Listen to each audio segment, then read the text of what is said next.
Ryan, thank you so much for being here on this week's episode of Modern Entrepreneur. I really appreciate it. Yeah, thanks for having me. Yeah. Let's just dive right in. I've got a bunch of questions for you. I've been reading your books for quite a while. Actually, I've read all your books, and I'm a total fan. And one of the things that sticks out for me is that you're well known to be kind of a college dropout, as I am. But Nice.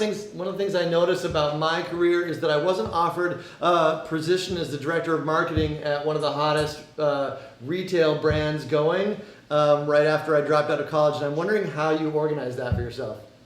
Sure. Well, it wasn't right after I dropped out of college, and it's a decent illustration of the power of networks, right? So when I dropped out of college, one of my first jobs is I was a research assistant to Robert Greene, who's the author of 48 Laws of Power. And in addition to being an author, he's sort of a very well-known, although I guess you would say secretive, it's not well-known, but he's an advisor to many sort of powerful business executives, athletes, politicians, etc. And so I'm working for him as a research assistant. I'm sort of his apprentice, essentially. And after a few years of that, one of his clients, he'd been on the board of American Apparel when the company went public. And so the company had a sort of a marketing or a public relations issue that they needed someone sort of familiar, like a digital native to tackle, right? And I got invited to come meet the CEO. I went to his house. We had a conversation, and I ended up taking not the director of marketing position, but a position with no title, with no name, with no responsibility, and was just sort of set loose inside the company. And shortly thereafter, sort of marketing was clearly like the big problem. All the different people who were working on marketing inside the company were in different departments, and I ended up building the first marketing department inside the company, bringing those people together. And then when it came time for someone to be the director of marketing, that was me. So it was a unique situation, but I think for me, it's an illustration of, like, if you do good work, you do good work for good people, you get opportunities that otherwise you would have never conceived of being possible. Yeah. So interesting. So that's definitely another example of what seems to be an overnight success not quite turning out to be like that, right? Yeah, totally. And look, I was able to get that job at 21 or 22, whenever it was, not because I wasn't, your average.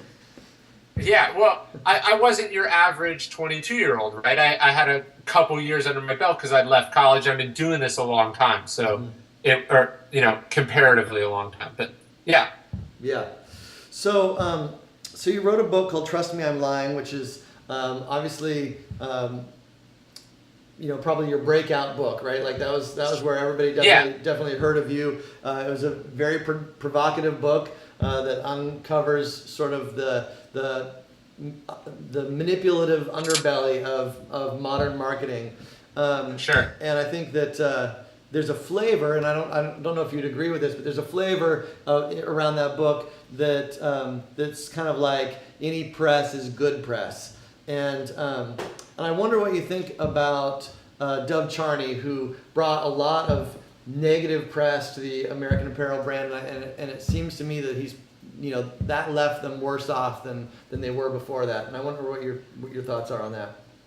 Yeah. So what I wanted the book to be was a sort of a full reveal of how marketing and media work together, right? So the things that people don't know about, essentially how the sausage gets made. And I was able to sort of see that and speak to it, having worked with a number of very controversial clients, and also being a sort of a large ad buyer, sort of getting a sense that what many people thought was just sort of a new era of journalism was really sort of something else entirely. So I think what you see in the Dov Charney story is someone who early on was very good at sort of taking advantage of this system, right? Sort of building an internationally known name and brand, doing controversial things without spending very much money, which is sort of the dream of every fast-growing company. Yep. But what you also see when you court that controversy is that it sort of stops needing you to be the architect at a certain point. So the book, I have this sort of metaphor of a monster, right? So you think you're feeding the monster and you think that you're in control, but at a certain point, it doesn't need you anymore and it's in control. And I think American Apparel is probably one of the first companies built up by and then destroyed by this modern media system. And so I wanted to sort of show that in the book, that this is how it's done, but maybe it's not the way that things should be, or it may be something that if you're going to get involved in, you need to go into with both eyes wide open. Yeah. Interesting. So, so that's interesting, because I was going to talk about sort of growth hacking and entrepreneurship later, but I can't help but segue right into it here, because there's something about the sort of tactics that you expose in Trust Me, I'm Lying, that are very growth hacky, right? Yeah.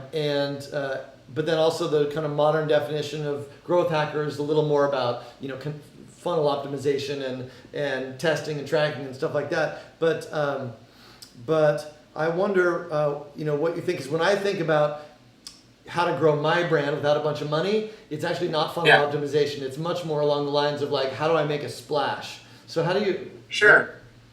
Yeah, I think Uber is a great example of a company that on the one hand is very technically adept and sort of built those funnels and those referral engines and done that very well.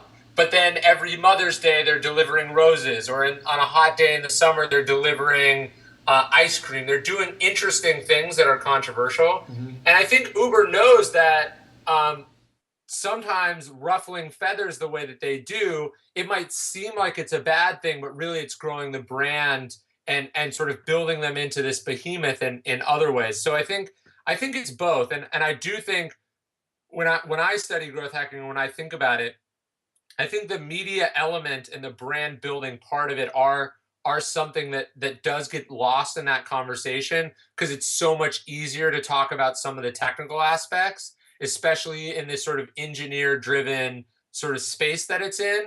But you've got to be able to do both. It doesn't matter. You could be the most effective sort of optimized company in the world, but if nobody knows or cares, that's going to have an impact on what you can charge. That's going to have an impact on word of mouth and all these things.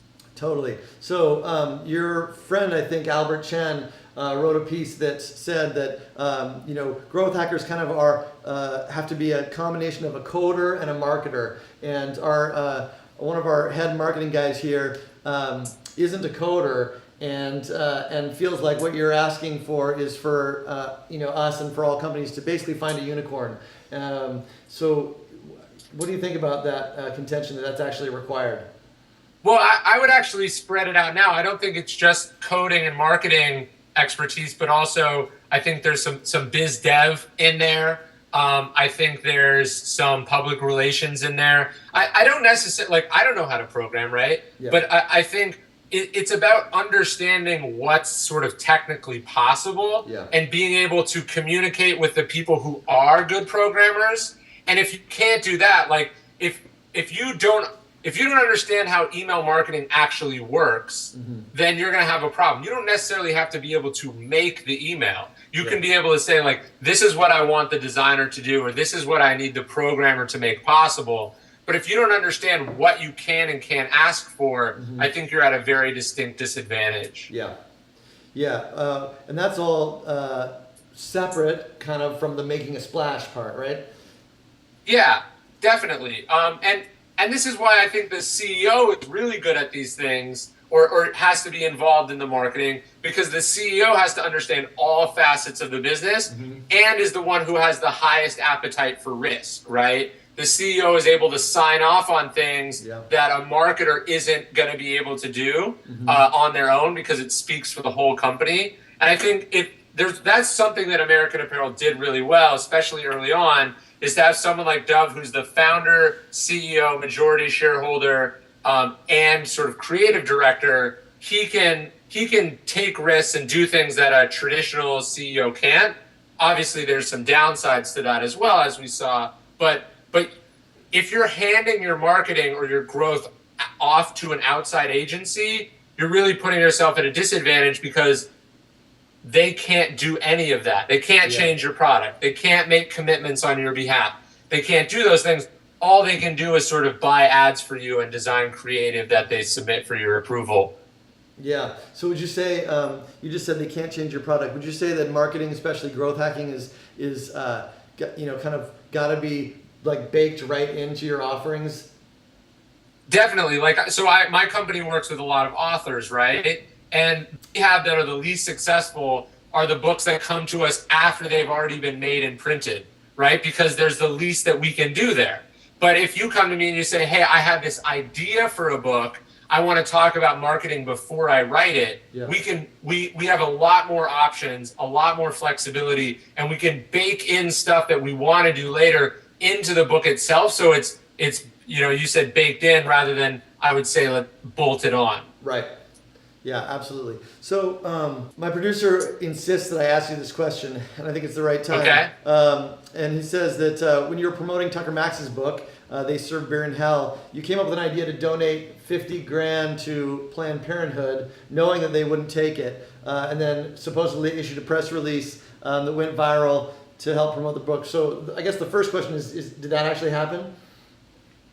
Yeah, it was much worse than that, though. So in the book, this was his most recent book, Hilarity Ensues. He has a line in the book where he says, "I've paid for so many girls to have abortions, they should name a Planned Parenthood clinic after me." And so the marketing stunt was why don't we try to actually do that? And he ended up. It turned out. The minimum fee to get a clinic named after you was between $250,000 and $500,000. So he made the offer, and we got pretty far into the planning process, and it actually looked like it was going to happen. And then at the last minute, they sort of got very scared and backed out. And then so I wrote an article about it, sort of about how Planned Parenthood was willing to turn down $500,000 instead of getting bad publicity. The point being that, you're still going to get the bad publicity. You might as well take the money. And it ended up being a sort of a massive story. And then ironically, or surprisingly, PETA got involved and they were like, we'll take the money. And they wanted to create the Tucker Max Fix Your Bitches Spay and Neuter mobile clinic.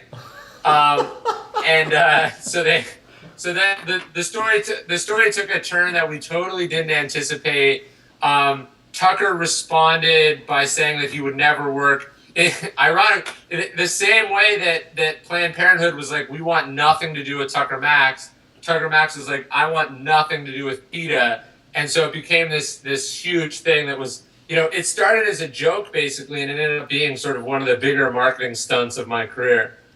Perfect. So it's true, and then some. It is true. And then I guess the question is that so for traditional marketing, the sort of path as a marketer is kind of laid out for you, like you said, it's like create an advertisement, buy some ads, work with do press releases or whatever. Like what Right. you do is pretty well prescribed. And Sure. In this new world of kind of like growth hacking, and there's a lot more creativity involved in kind of like coming up with these ideas, and it does sound like what you just said, that it was kind of started as a joke. I completely can see that, right? So I guess the question is, how do you recommend or suggest that companies add this kind of function to their business when what you're asking for is like a real kind of like creative talent? Yeah, it's interesting because I did that, and then like someone will call me and be like, look, I own a yoga studio, I want to do something like that. Exactly. And it's like, that's probably not the right thing for you to do.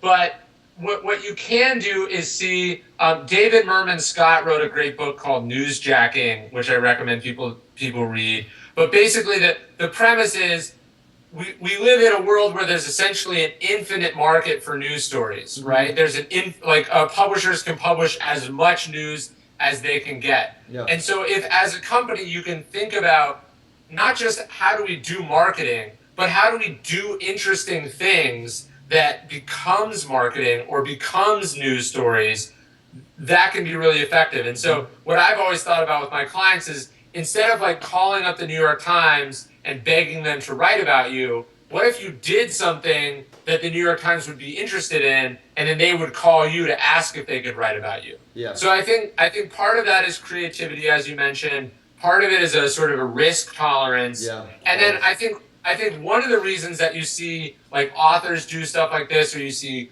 small companies do stuff like this, is they really don't have the ability to do anything else, right? Mm-hmm. Like Airbnb gets funded with $30,000 from Y Combinator. They can't hire a $15,000 a month publicist. It just doesn't make sense, right? So they've got to do weird things. They've got to make news if they want to be in the news. Yeah. And so one of the disadvantages of being at a traditional company is you're sort of lulled into a sense of complacency with your budgets and the sort of way that you've always done things, quote unquote. And that prevents you from sort of setting the curve or from pushing the envelope. Yeah. Yeah. So listen, we've had, we're just starting off with a series of interviews. You're number 3. We've had kind of the rock star of marketing writing in Seth Godin. And then we had kind of like the rock star entrepreneur in Neil Patel.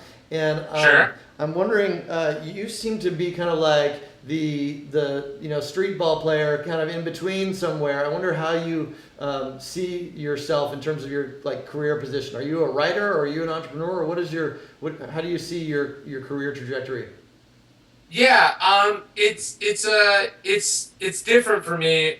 I could probably be a handful of different things, but I'm kind of only interested in working on projects that I like, which tends to take me all over the place, right? So I did American Apparel for a while. I've worked with lots of authors. Then I've written my own books, and I've gone back. And so I kind of think about it as like it's always about questioning the way that things are done, right? So when you work with if you start a marketing agency like I did, the trajectory is sign as many big clients as you can on as large a monthly retainer as possible, and I did that at first, and then I realized that it was making me work on a lot of projects that I didn't like, and keeping a ton of overhead to the degree in which I was essentially making the same amount of money that I was making before. So I've really tried to rebuild my business around only working on projects that are challenging and really cool.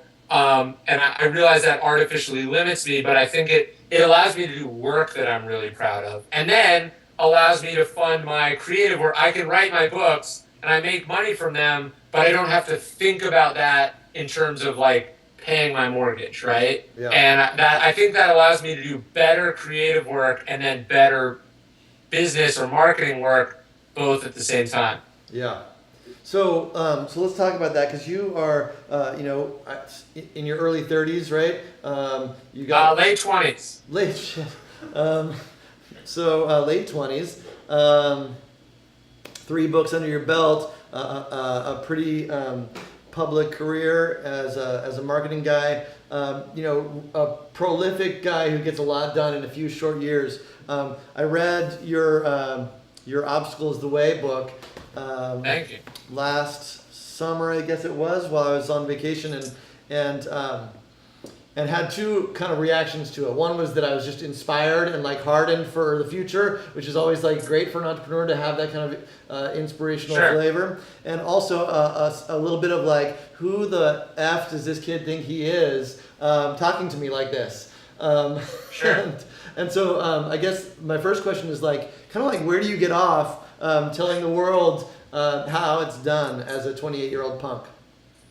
Yeah, it's interesting. I don't think I'm saying anything in that book to you, the reader, that I'm not saying to myself at the same time. Yeah. Right? So when I'm writing these books, I'm not sitting here as an old man sort of telling someone what I've learned. I'm communicating what in that book, a 2,000-year tradition of wisdom from people who are a lot smarter than me.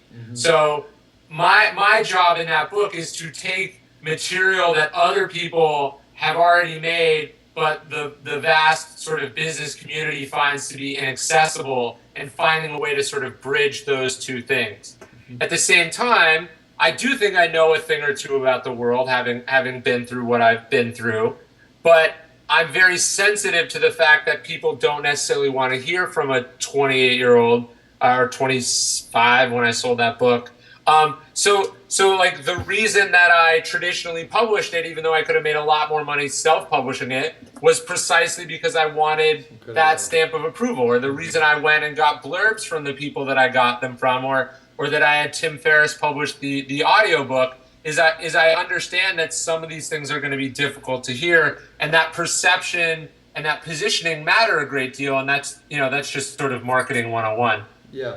So all that said, if you follow Ryan Holiday on the internet and your articles and stuff like that, you definitely have a brand that's a little bit like, I'm going to tell you how it goes, and I've got like mad discipline, and you should kind of like do things like me. So just maybe a little bit. So assuming that you're not lying, which I think is a reasonable question for anybody to have after a book like Trust Me, I'm Lying. Talk to me about discipline. Like, I think that for entrepreneurs today, particularly in a world where you can be overwhelmed by new information and new ideas and new ways forward and new tactics and another thing to learn.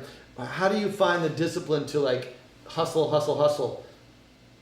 Yeah, I think the big problem that many people have is they don't know what's important to them. Yep. And so they end up getting distracted by things that other people are doing or things that other people are trying to do to them, right? And so like we were talking about with my business early on, I'm thinking, okay, this is the way that you're supposed to do things because this is how everyone else runs their business. Mm-hmm. What I didn't stop to do is think, what kind of business do I want and what kind of life am I trying to have? Mm-hmm. And when I was actually able to have that conversation, I was able to cut out a bunch of extraneous things. Now, it's hard to do. I think one of the hardest things, obviously this is very much a first world problem, but one of the hardest things there is for people to do is to say no to money, right?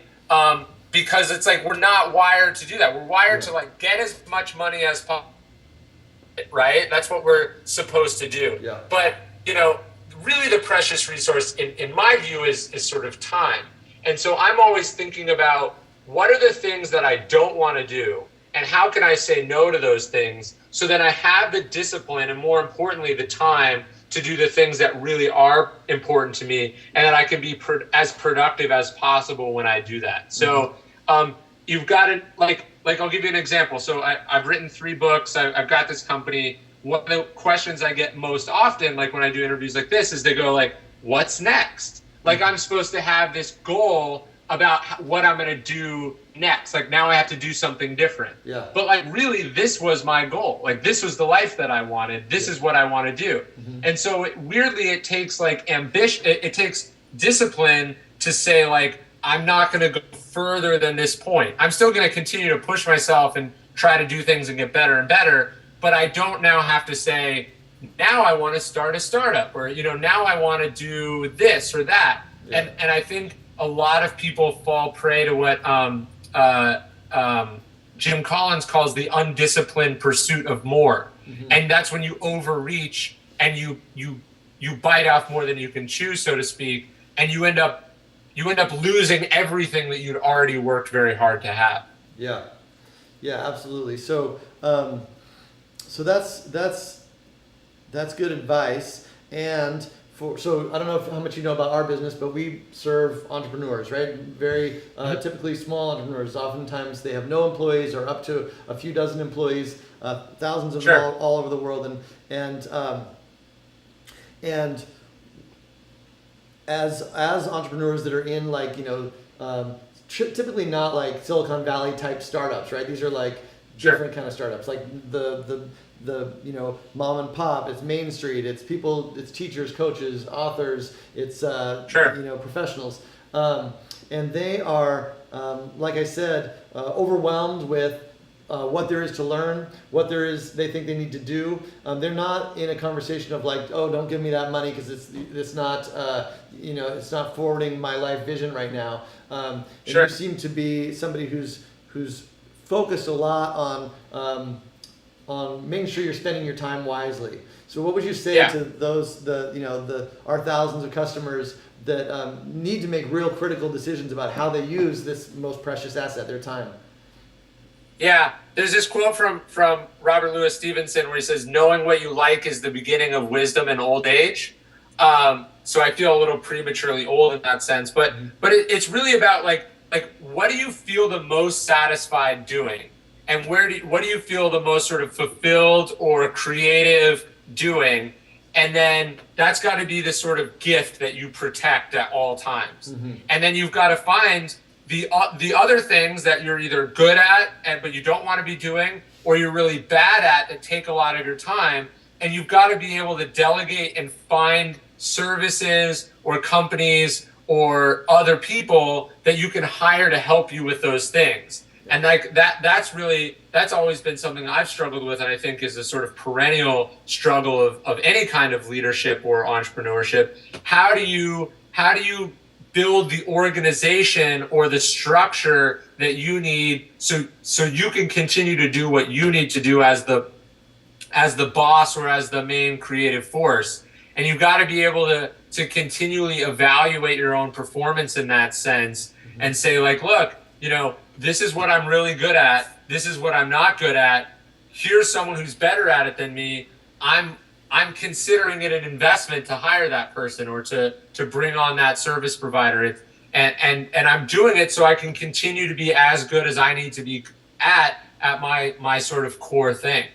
Yeah, exactly. So I want to shift a little bit to another area of questioning, because I had I actually took one of your book recommendations. I read the Banana King, I think it was called. Oh yeah, what'd you think? I thought it was unbelievable. It was awesome, and in fact, I read it when I was in Ecuador last month, and oh man, and I gave it when I was done with it. I gave it to our Ecuadorian guide, who's a friend of mine, and does tours through Guatemala and Honduras. So he was going to be really interested to read about the history of that area. But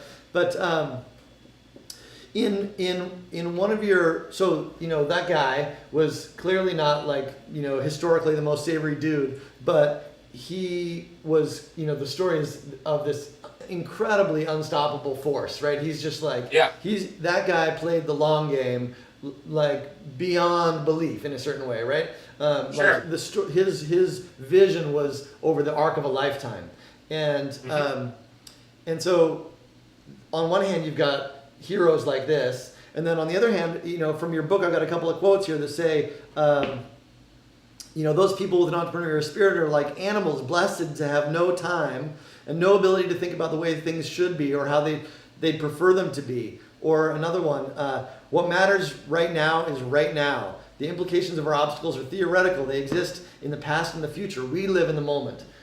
And so yeah, how do you kind of like know where to focus when, obviously, I can't even remember the guy's name now. What was his name? You're talking about the Banana King. The fish that ate the whale. The fish that ate the whale, yeah.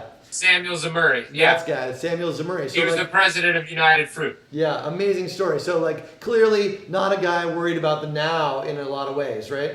Yeah. The truth is that these other quotes about from your book about kind of like being focused on the now actually don't resonate with me as an entrepreneur, right? Like actually I'm not focused on the now. I'm focused on the vision and the gap.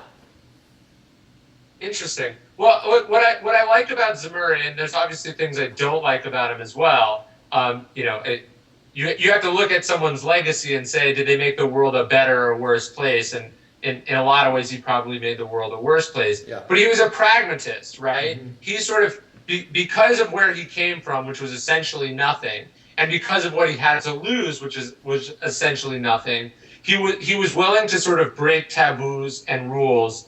And that's what he essentially needed to do in this sort of wild west that he operated in. Mm-hmm. And I think there's something to learn there, especially like I remember when I was starting out in my career, I was like an intern. I was working in Hollywood, and I remember everyone was like all dressed like the same way, and I realized that there was this sort of unspoken dress code about like how you were supposed to be.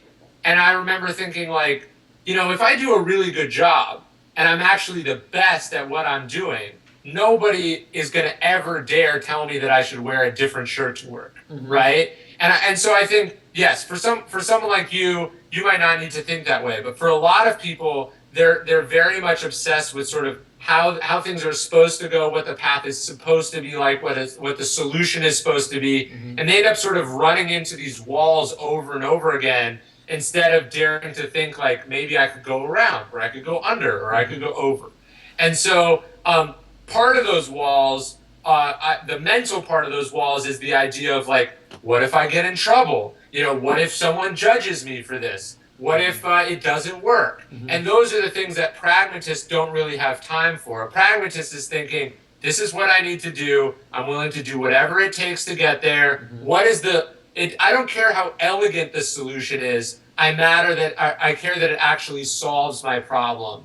And I think particularly I see this with millennials, that is a weakness that my generation has, because we were told this is what you have to do to get into a good college. This is what you have to do to get into a good grad school. You have to do all these things. Then you find out that the world you were supposed to be entering into has changed, and it's really scary to think that those skills that you learned are not valid anymore. So yeah, speaking of millennials, you talk in your book, in fact I think I have it open here, about in this chapter on perseverance, kind of about how limp and wussy our your generation is actually. Sure. And but then you also have, and actually kind of to prove your point, you have this Emerson quote from 1841 about kids today basically are a bunch of wusses. And right. And it's interesting because on one hand we have 100 and change employees here, many of which are millennials, right? And I'll be honest, sometimes I look at it and I go like, God damn it, these people have never faced an obstacle in their life, right? They have no idea what it takes to persevere. But then on the other hand, I read that quote from 1841 and I go, you know what? Actually, parents have been thinking that their kids are wusses for time immemorial, and the truth is, I look around and these kids are creative and kind of amazing in a lot of ways, like super productive, super dedicated. Of course, we hire what we think are going to be A players, but they're not slackers. So what do you think the truth is about this generation of yours? Sure. I mean, look, I think it was interesting because my class, if I had have graduated, would have sort of graduated right into the financial recession, right? And I saw most of my peers do sort of one of two things.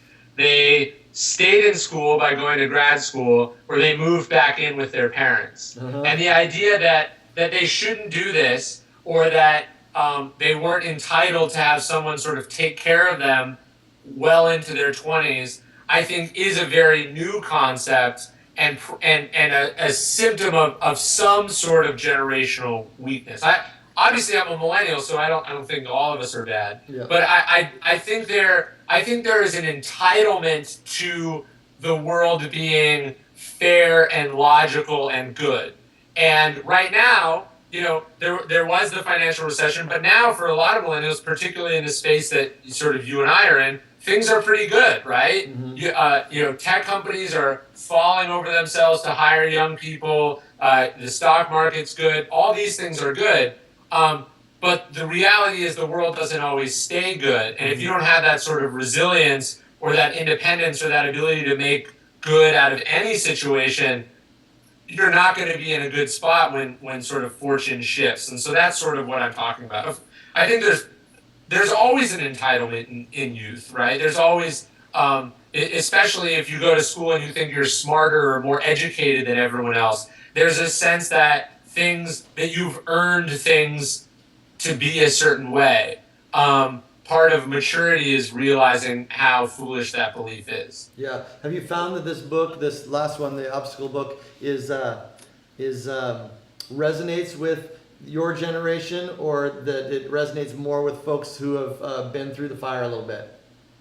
Both. I wrote it thinking about young people, like thinking about a younger version of myself. Mm-hmm. It's been very interesting to hear from really, really successful people, in careers that, NFL coaches and professional athletes and soldiers and generals and stuff like that. It's been very surprising to hear from them and hear that I sort of nailed things that I was maybe only that like they've had experiences that I've never had. Sure. And so for me to be able to articulate something that's true to them is sort of humbling to me. And I think it means it bodes well for the book, obviously. But yeah, I've heard from young people too that this idea that I'm suffering from depression, or I've sort of had this problem, this thing has been done to me. Yeah, there's a tendency to feel sorry for yourself, which is totally understandable. The problem is it just doesn't do anything about the problem. Yeah. So one of the questions I like to ask people that have some perspective on entrepreneurship and businesses is, and particularly you, since you have this book that's about basically moving around, over, under, through obstacles, and that is, when does an entrepreneur acknowledge that it's time to quit, actually? Because we have a lot of experience with entrepreneurs, and unfortunately, we hear a lot of bad ideas. People spending a lot of time on stuff that's simply not going to fly. Right. And this book feels a little bit like a recipe of a life of pain. So when do you know that it's time to reevaluate? Yeah, well, so one of my favorite books about that topic specifically is Seth Godin's The Dip, which I think is very interesting. Sort of, when do you stick with something and when do you quit? That's the sort of timeless question. One of the things that I like in the startup community is this idea of sort of shipping earlier and failing faster. Because one of the problems that we have as human beings is this notion of cognitive dissonance, right? The more you invest in something, the more time you put into it, the harder it is for you to see it objectively, and the harder it is for you to acknowledge that maybe you went the wrong direction, or you did something wrong, or you've got to start over. Yep. And so the more you can open yourself up to feedback, and the earlier you can do so, the easier it is for you to incorporate that feedback and make changes without it threatening your identity as a person. Yeah. So you look at Instagram, right? Instagram launching as Bourbon, this sort of social network, they raised $500,000. It got some traction. It was doing okay.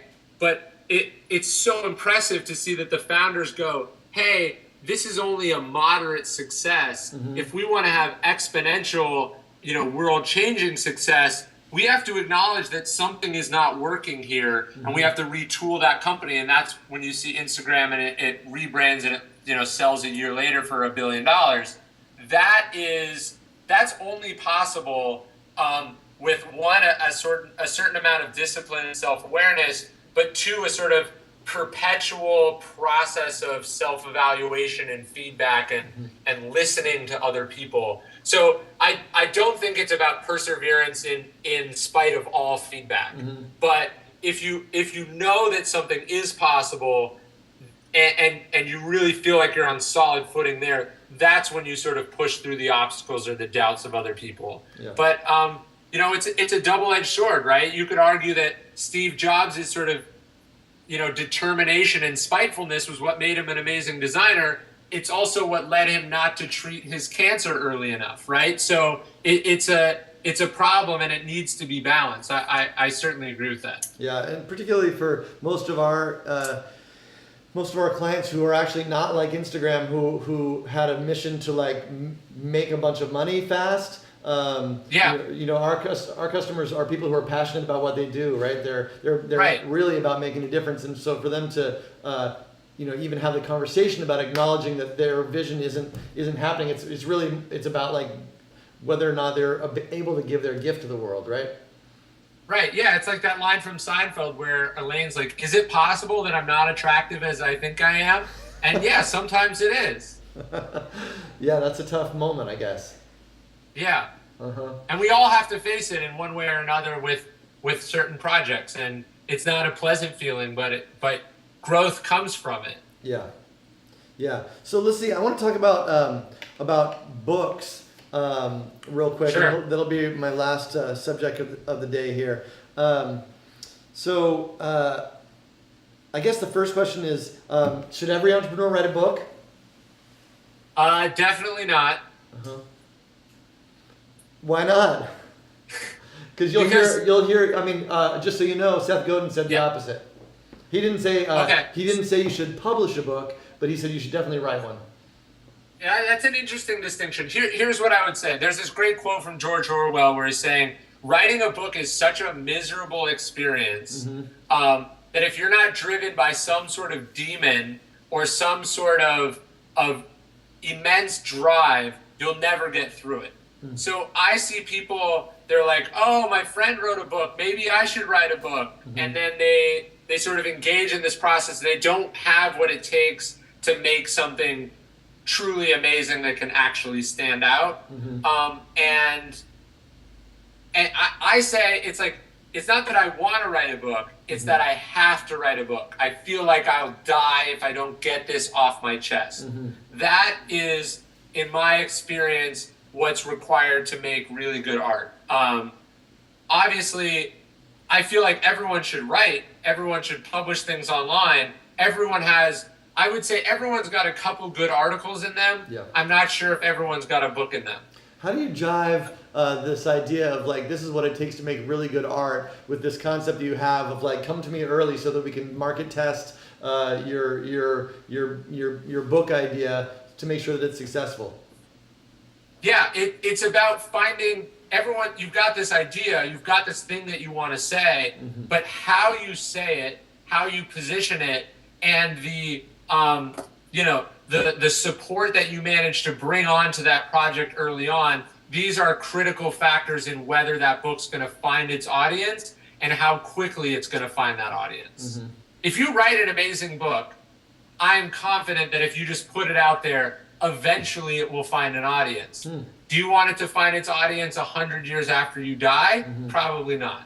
Yeah, interesting. So your confidence that your amazing book will find its audience is interesting. I just was just like right before we got on the thing here, I was kind of like clicking through some old interviews of you because I hadn't seen any video of you, and I stumbled upon something. Some guy was interviewing. I don't know who he was actually, but he was asking about whether or not it's good enough to be amazing, or if that's just not the way the world works. Like there's something else required, like for example, these media hijinks that are required to get attention on your amazing idea. What is your thought about that today? Yeah. So there's that line, like the arc of history is long and it bends towards truth. It's long though. It's really long, and sometimes you're not willing to wait. Yeah. Interesting. So, what are you working on next? I started to ask you the question, and I stopped you before we hit record. What is your next project on in the book front? Yeah, so I have two books that are going to come out with Penguin in the next year. One is about ego, and then the other is actually going to be a sort of a book about book marketing. So I'm slaving away at those every second that I have. Cool. So, last question. Do you feel like entrepreneurs are born, or can they be made? What do you think?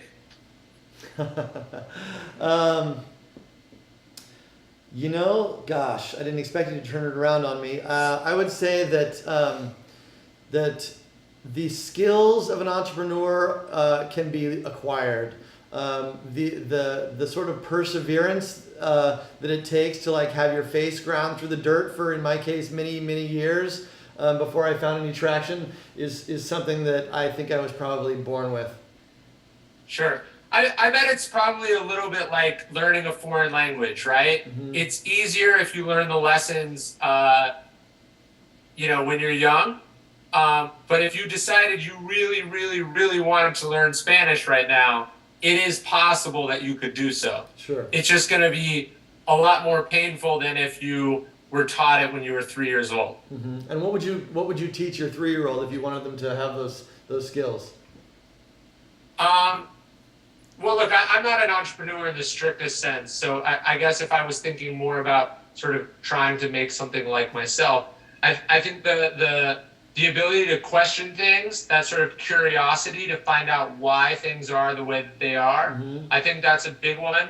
I think a love of learning is probably the most critical aspect. So for me, that comes down to reading, but you can learn in a variety of formats. It's really, are you willing to discover and immerse yourself in a world that you're not familiar with, and then decide, hey, I want to change this world, or I want to make it better or different. I think that's something that the earlier you learn, the better. Yeah, interesting. Okay, well, anything that you want to tell our audience before we wrap it up? No, thank you very much for having me. This was a fun talk. Yeah, really cool, Ryan. I appreciate you taking the time. So Ryan Halliday, buy his book. Actually, we're buying your book for all of the attendees of Ontrapalooza, I believe. So come and get Ryan's book. Thanks so much for taking the time, man. All right, thanks. Well, I'll see you in October. Thank you so much, man. All right, awesome. Appreciate Talk it. soon. Bye. See ya.